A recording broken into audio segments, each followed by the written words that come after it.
Bonjour, bonjour tout le monde. Bienvenue sur ma chaîne Knit and Pearl. À quelques jours de Noël, je voulais vous faire un petit coucou et puis vous montrer en même temps ce que j'ai terminé dernièrement, mes travaux que j'ai terminés et puis en même temps prendre de vos nouvelles, comment vous allez, comment ça va les préparatifs. Moi, pour ma part, mes cadeaux de Noël sont enfin finis.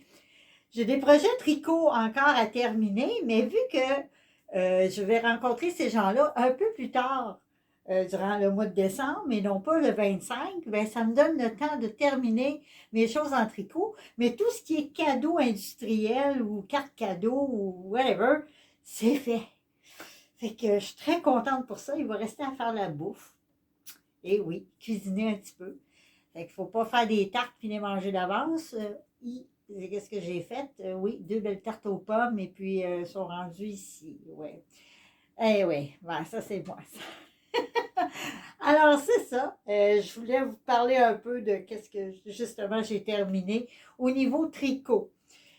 Pour mon Stephen West, je sais que tout le monde attend ça. Peut-être ceux qui me suivent vont dire ouais, elle est rendue où là-dedans? Ben, Stephen West, il est tout démanché. J'ai comme, oui, il est beau le col, mais c'est tellement répétitif, puis il me semble que j'étais tannée de le faire, puis je sais pas, c'est peut-être la couleur aussi, c'était peut-être pas assez punch à mon goût. Pourtant, je suis pas une fille de couleur punch, mais il y avait de quoi qui manquait. Fait que je l'ai défait, et puis je vais faire d'autres choses avec la laine, et puis bon, les Stephen West, on va repasser. Alors, c'est ça, on y va. J'ai terminé les bas à ma fille qu'elle va avoir, elle, avant Noël, c'est sûr qu'elle puisse les porter. Et puis, et voilà, ses bas sont faits avec le talon boomerang. Fait que les mocs. Fait que c'est ça. Quand je vous ai montré le talon, comment faire le talon, c'est ces talons-là que j'ai fait, que je vous ai démontré. Fait que là, les bas sont terminés. Ça fait un petit bout qui sont terminés. Alors, ça faisait un bout, je n'étais pas venue non plus. Fait que c'est ça. Fait que là, je vais y donner avant Noël, sûr, pour qu'elle puisse les porter au travail. Alors, c'est ça. Ceux-là sont faits. Yes! Enfin. Après ça, je me suis amusée parce que ma fille m'avait donné, quand je suis allée garder chez elle, elle m'avait donné 10 mini de Circle One, qui est une compagnie ontarienne qui avait commandé sur Etsy. C'était toutes des mini-skins de même pas 10 grammes, ou à peu près 10-20 grammes maximum. Là, je me demandais quoi faire avec ça. Et puis, j'ai trouvé un patron super intéressant à faire. Je vais vous mettre le lien en dessous, pas le lien, mais je veux dire la description du patron en dessous, le, le le modèle que vous allez pouvoir tricoter avec vos mini. Et puis, moi, c'est ça. J'ai fait un très, très beau foulard, comme ça, avec des bubbles. Et voilà. Je regrette un peu pour les bubbles parce que j'aurais pu prendre mon crochet pour les faire. Il est bloqué en passant, il est tout bloqué. Et puis, j'ai pris toutes ces mini et puis je me suis fait un beau foulard comme ça. Il est très, très beau. Puis je me dis, ce printemps, parce qu'il est quand même léger, ce printemps, mais avec un coat jeans, c'est très, très beau, c'est très coloré, chose que je ne suis pas habituée de faire non plus. Mais en tout cas, j'ai trouvé ça super le fun à faire, parce qu'au moins, j'ai pu récupérer toutes les belles mini qu'elle m'avait achetées. Fait que ça a été un beau projet. Puis, ouais, franchement, super intéressant à faire. Fait que ça fait un beau petit foulard à porter au printemps, vu que les couleurs sont quand même pastel. Il y a du rose, il y a du vert. En tout cas, je me suis très, très amusée. Puis il y a du orangé aussi, fait que pour l'automne. Moi, je me dis printemps-automne. Regardez si c'est beau. C'est vraiment beau. J'aime beaucoup ce modèle-là. Très facile à faire. Oui. Même pour une débutante, elle n'est pas obligée de faire les bobos, ça ne veut pas, mais c'est pas quelque chose de bien, bien compliqué. Moi, j'ai fait au crochet habituellement. Là, je les ai faites à l'aiguille, puis bon, ça a donné ce que ça a donné. C'est peut-être pas des super belles bobos, mais ça a du bon sens pareil. Fait que c'est un très, très beau patron à faire avec des mini. Eux autres, ils en prenaient 12. Fait que c'est pour ça que j'ai pris, ma base est blanche. J'ai pris une laine quand même, je crois que celle-là vient de Julie Asselin. C'est de la 85, 80-20. Et puis, c'est ça, elle était quand même beige. Fait que je me suis dit, peut-être, je vais faire mes alternatives avec ça. Fait que, ouais. Fait que mes 10 belles mini, merci ma fille, de Circle One sont toutes là-dedans. Fait que c'est un très, très beau projet à faire avec des mini. Puis ça n'a pas été très, très compliqué. Une fois que tu es parti, tu as toujours hâte de voir ce que ça va donner. Puis en plus, ben, c'est comme un genre de chevron, mais c'est pas vraiment des chevrons, là, mais c'est vraiment, vraiment, vraiment intéressant à faire. Fait que ça vous donne quand même un très, très. Moi, en tout cas, le mien, il est très, très long. Fait que j'imagine à 12, il serait plus long que ça encore. Là. Eux autres, ils avaient juste pris des mini, mais il y avait des mini de 25 grammes, je pense. Moi, il était trop petit. Fait que je me disais, bon, il faut absolument que je mette une couleur avec ça. Fait que j'ai pris 5 mini pour le début. J'ai commencé avec mon blanc, après ça, j'ai mis 5 mini, après ça, j'ai coupé avec le blanc, et puis après ça, sur le beige blanc. Après ça, je suis revenue avec 5 mini, puis j'ai terminé avec le beige. Fait que c'est ça. C'est un très, très beau foulard à porter soit l'automne ou au printemps. Parce que les couleurs sont quand même très belles. Et voilà. Ça a aidé mon projet, ça. Avec les mini, je voulais faire quelque chose avec ça. C'est la semaine passée, j'ai terminé ça en fin de semaine. Je l'ai bloqué. Et puis, c'est ça que ça a donné. Après ça, vous savez qu'il nous reste tout le temps des bouts de laine, des restes de laine, surtout dans les bas. Puis on ne sait jamais quoi faire avec ça. Fait que moi, la grosse mode actuellement, c'est les gnomes de Noël. Là, il me restait de la laine de Noël, des bas de Noël, et puis du rouge de chez Biscotte, de sa boîte mystère que j'avais acheté pour justement les bas d'Halloween. Fait qu'il me restait du rouge, puis ça ressemble beaucoup le rouge de Noël. Fait que je me suis dit, je vais faire des gnomes. Fait que je vais vous présenter ma recette à moi de gnomes. Chacun a sa recette. Moi, j'ai la mienne. Et voilà mon gnome de Noël que j'ai fait. Il est vraiment beau parce que moi, je travaille aussi le bois. Puis je me suis fait quelque chose avec une échelle avec des lettres qui est marqué Joyeux Noël. Et puis, ils sont quand même grandes. Puis là, ben, je voulais mettre quelque chose sur le dessus. Puis, j'ai dit, ah, ben, gardons ça. C'est l'idéal. Fait que j'ai fait des petits gnomes. Tout simple, tout mini. Fait que ça, c'est le premier gnome que j'ai fait avec une petite barbichette. Très facile à réaliser en passant. Et puis, mon autre, qui est un peu plus gros, et dont j'ai mis du sable dans le fond, avec un petit grelot. Fait que c'est ça. Ça, c'est mon deuxième gnome. Puis comme vous voyez, j'ai utilisé la laine à chaussettes. Puis moi, je commence tout le temps comme si je commencerais mes bas. J'ai fait en Magic Loop. Fait que c'est ça. C'est comme si un début de bas, dans le fond. Fait que un peu sans ratisser. Je fais mon nombre total. Disons 24 sur un bord, 24 sur l'autre. Et puis là, ben c'est ça. Je mets à peu près 4-5 pouces maximum. Puis après ça, je mets ma mousse, je le ferme. Puis après ça, ben, je fais son petit bonnet, qui est très simple aussi à réaliser. Fait que, ouais, avec son petit nez qui est fait justement avec une note, là, avec le crochet. Et puis, c'est ça. On peut s'amuser, hein? On peut s'amuser dans le tricot. Puis, moi, j'aime bien, bien ça, faire ces petits gnomes-là. Fait que je l'avais fait l'année passée aussi, mais c'est ma fille qui les a dans son sapin. Fait que, ouais, je me suis amusée comme ça. Un soir cette semaine, ça m'a pris quoi une soirée, puis mon gnome était fait, fait que j'en ai fait deux. Un petit puis un moyen. Fait que ça donne les deux petits. Mes deux compères. Et voilà. Celui-là, j'ai pas mis rien de renforcé dans le fond pour qu'il tienne mieux. Mais il y a bien du bon sens pareil. Fait que c'est ça. Mais celui-là, vu qu'il était plus gros, j'ai mis un sac Ziploc avec du sable dedans. Puis c'est ça. J'ai cousu, puis j'ai cousu le dessus, puis ça a été final. Fait que c'est ça. Ça, c'est mes petits gnomes de Noël. Je les aime beaucoup. Je les trouve pas mal mignons. Franchement, là, je me suis surpassée cette année. Voilà. Il me semble que les premiers n'étaient pas aussi terribles. Fait que, comme je vous disais, ma petite recette d'oignons est très, très facile. Pour moi, chacun sa façon. Puis j'aimerais ça m'en faire un gros, mais c'est le temps. Peut-être que, vu que je vais finir mes choses de Noël, peut-être que je vais avoir le temps de finir ça. Parce que là, je me suis mis dans d'autres projets. Justement, je l'ai fait en bois. J'ai fait mon projet en bois avec mon chum.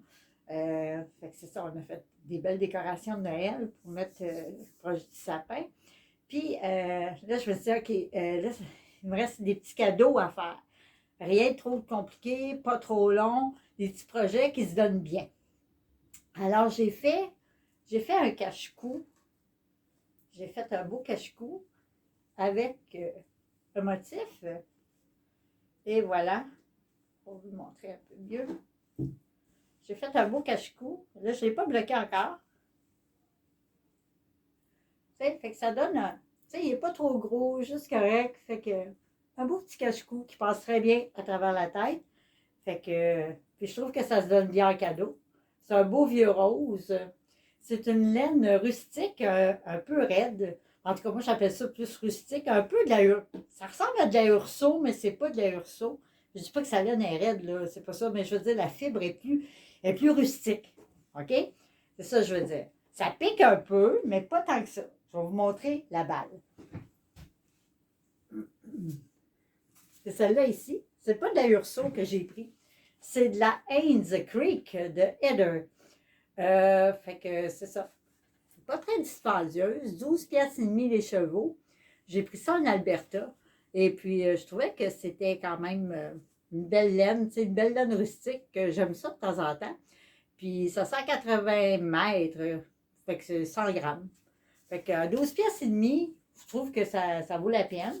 Puis ça fait quand même c'est une DK, ça fait quand même de très très beaux tricots. Fait que c'est ça, j'ai fait un beau col.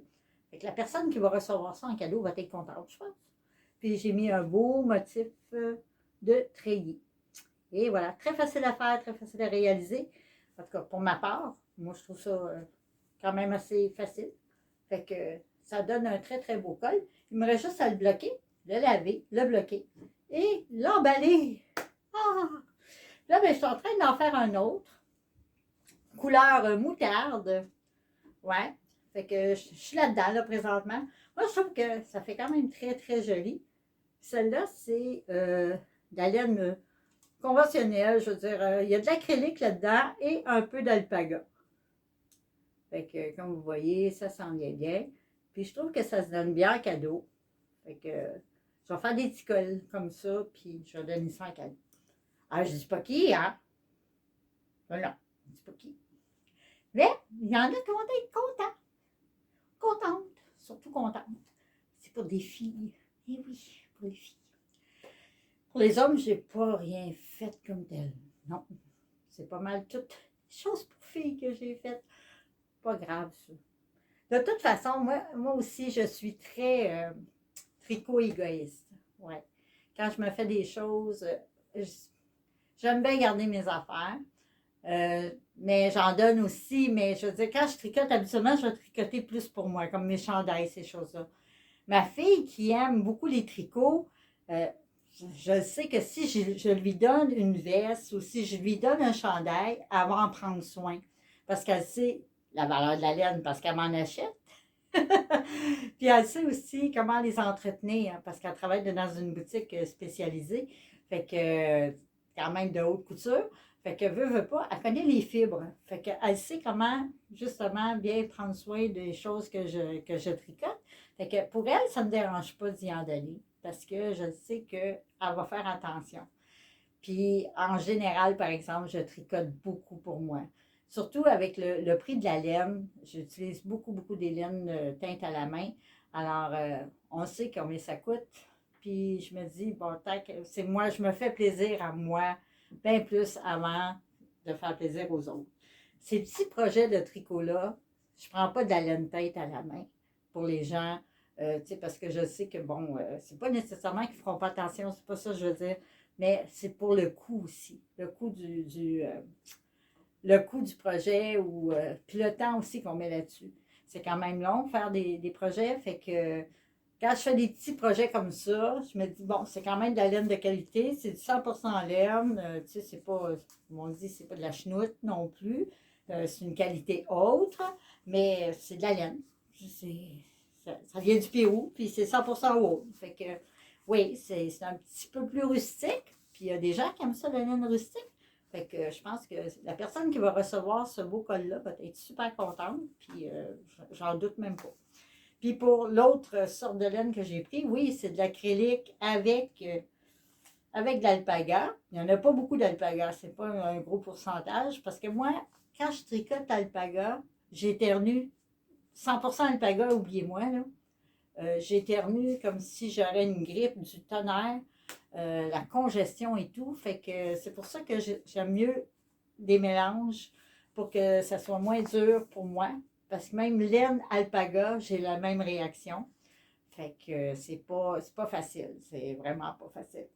Puis là, ben, je vais aller vous chercher mon autre châle. Parlant de alpaga, j'ai tricoté mon yak. Et puis, ça a donné quand même un très beau résultat. Je vais aller vous chercher ça. Je reviens. Je suis de retour. Bon, pour vous présenter mon beau châle fait. Et voilà, avec le yak.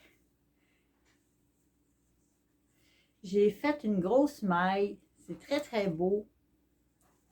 Ça a bien du bon sens. Je l'ai travaillé avec le yak. Bon, je pense que c'est plus de ce côté-là. Ouais. Et voilà. C'est mon beau châle que j'ai fait une finition pour donner un peu plus de punch. J'ai mis justement tout un ornement bleu marin avec des petits picots au bout. Et puis, ça fait quand même une bonne largeur. J'avais juste une balle de yak. Alors, je l'ai mélangé avec une autre laine qui était... j'ai-tu mélangé? Je pense que non. Non, je ne l'ai pas mélangé. J'ai juste pris mon yak. Et voilà. Pourquoi j'ai dit mélanger? C'est parce que je pensais à ça ici, ma laine bleue. Là. Fait que j'ai pas mélangé du tout, du tout. Ça a été vraiment tout mon yak. Vraiment, là. Super beau. OK, j'ai pas beaucoup de yak là-dedans, là. On s'entend, là. Je pense que j'ai 10%, mais j'ai de la soie. Vraiment, entre sœurs Hélène, pour pas dire la compagnie, mais c'est ça. Très, très belle laine. C'est doux, ça pique pas, c'est merveilleux. Ouais, franchement, là, ça fait vraiment un beau châle. Très long, peu profond, mais long. Fait que, et voilà. Je me suis fait ça aussi entre-temps. Fait que ça fait quoi, une couple de jours? Ça fait quasiment 2 semaines que je ne suis pas venue faire un podcast. Fait qu'en 2 semaines, j'ai tricoté quand même 2 châles. Mignons. Là, ben, je suis dans les projets, les bas à ma fille aussi que j'ai terminé en partant. Et puis, c'est ça, j'ai travaillé mon yak. Fait que quand même, j'ai pas chômé, hein, comme on dit, j'ai pas chômé. J'adore tricoter, fait que ça a été 2 semaines très, très, très productifs. Alors, c'est ça. Je voulais juste venir vous voir un petit peu avant les fêtes. Je vais sûrement faire un podcast après les fêtes. Peut-être d'ici, peut-être après Noël, parce que je vais sûrement recevoir encore de la laine cette année. Ma fille, elle me dit, maman, attelle-toi, tu vas être gâtée. Fait que j'ai hâte de voir, j'ai hâte de voir ce qu'elle m'a acheté. Comme je manque tellement de laine, hein, n'est-ce pas? Et, Colline de vigne. À part de ça, j'ai écouté des podcasts, oui, une couple de podcasts que j'aime beaucoup. Comme de raison, Monsieur Knitting, ça c'est sûr. J'ai écouté Au fil de russe, Les portes ouvertes et ces choses-là, son vidéo, son atelier. Je trouvais ça très, très, très intéressant. À part de ça, au niveau du Québec, j'ai écouté, comme de raison, Louise Robert. Tous les dimanches, je l'écoute pour les laines biscottes. J'adore j'adore cette présentation. J'aime ça, savoir qu'est-ce qu'il y en est, puis être à la page au niveau du tricot au Québec. Et puis, après ça, j'ai écouté les tricots scolaires. Cette mademoiselle-là est vraiment drôle. Fait que c'est ça, j'ai écouté une couple de ses podcasts très, très, très intéressants. J'aime beaucoup j'aime beaucoup sa personnalité, son concept. Et puis en même temps, c'est une passionnée de tricot. Fait que j'aime bien ses podcasts aussi. J'ai écouté aussi le podcast d'Andréane Pérus, Théorus. J'ai écouté ça. Euh, Qu'est-ce que j'ai écouté aussi? Des podcasts en anglais, ça c'est sûr. J'aime beaucoup Heather. J'aime beaucoup Brief. En tout cas, c'est une Américaine qui parle dans ses podcasts comme si elle était dans son salon, puis elle nous présente ses tricots, puis c'est super simple. Puis j'aime beaucoup ce concept-là, c'est vraiment bien fait. Je vais vous mettre le nom dedans la description en bas. Là. À part de ça, ce que j'ai écouté, je pense que ça fait pas mal le tour. Là, le renard tricoteur. Ah, ça aussi, c'est bon. J'ai écouté son podcast de Noël avec la personne avec qui il le faisait. Désolée, je me souviens plus de son nom, la mademoiselle en question. Très, très, très le fun à écouter aussi, très intéressant. Ils vont bien ensemble. Et puis, oui, j'ai bien aimé ce podcast-là aussi. Fait que si vous voulez découvrir d'autres podcasts québécois, ben il y en a une couple, là. Et le renard tricoteur, il y a les tricots scolaires, Andréane Pérus. Il y a aussi les garçons, c'est sûr. Les garçons, ils ne font pas souvent de podcasts, là, parce qu'ils ont quand même une boutique à Montréal, mais c'est le fun aussi à écouter. Et puis, bon, ben, à part de ça, toute la communauté tricot, il y en a beaucoup, hein, fait que je ne peux pas toutes les nommer, mais j'écoute beaucoup, beaucoup de podcasts au niveau du tricot. Autant québécois que français, parce que, puis aux États-Unis. Puis, c'est ça. J'aime beaucoup aussi les podcasts français. Je trouve ça intéressant. Il y en a beaucoup. Puis, ouais, franchement, il y a de tout sur YouTube. Hein? On peut écouter n'importe quoi.